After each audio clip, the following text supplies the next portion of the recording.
ଅଫିସରୁ ଆସିଲା ପରେ ସେ ଭୋକର ମୁଁ କଣ ଯେ କରିବି ନିଜେ ବି ଜାଣିପାରୁନି। ଘର ଭିତରକୁ ପଶିଲେ ଯେମିତି ଲାଗେ ଦେହରେ ଜୀବନ ପଶିଲା। ଡାଟା ସ୍ପିଡଟା 4G ରୁ 5G ହେଇଯାଏ। କଣ ସାଙ୍ଗମାନେ ଠିକ କହିଲି ନା?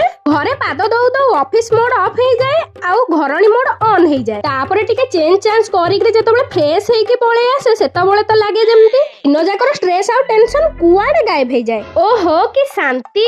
ଯାହା ବି ହେଲେ ଘର ତ ଘର ନା।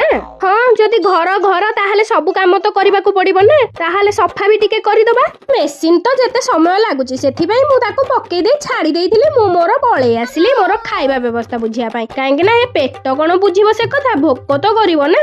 ସେଥିପାଇଁ ଫ୍ରିଜ ଖୋଲି ଦେଖିଲା ବେଳକୁ ଶୁଖିଲା କନ୍ଦମୂଳ ଛଡା ଆଉ କିଛି ବି ନାହିଁ। କଣ ଆଉ କରିବି? ତାପରେ ଭାବିଲି ଯଦି ମୋ ଭାଗ୍ୟରେ କନ୍ଦମୂଳ ଲେଖା ଅଛି ମୁଁ କାହିଁକି ଡେରି କରିବି। ତାକୁ ଆଣିକି ମୁଁ ବସେଇ ଦେଇକି ମୁଁ ମୋର ଚାଲି ଯାଇଥିଲି ଗୋପାଳଙ୍କ ସେବା କରିବା ପାଇଁ। ମତେ ଯେତେବେଳେ ଏତେ ଜୋର ଭୋକ ଲାଗିଲାଣି ତାଙ୍କୁ ବି ତ ଲାଗିବଣି ନା। ତାହେଲେ ସାଙ୍ଗମାନେ ଭିଡିଓଟିକୁ ଲାଇକ୍ କରି ଚ୍ୟାନେଲଟିକୁ ସବସ୍କ୍ରାଇବ କରନ୍ତୁ। ଦେଖା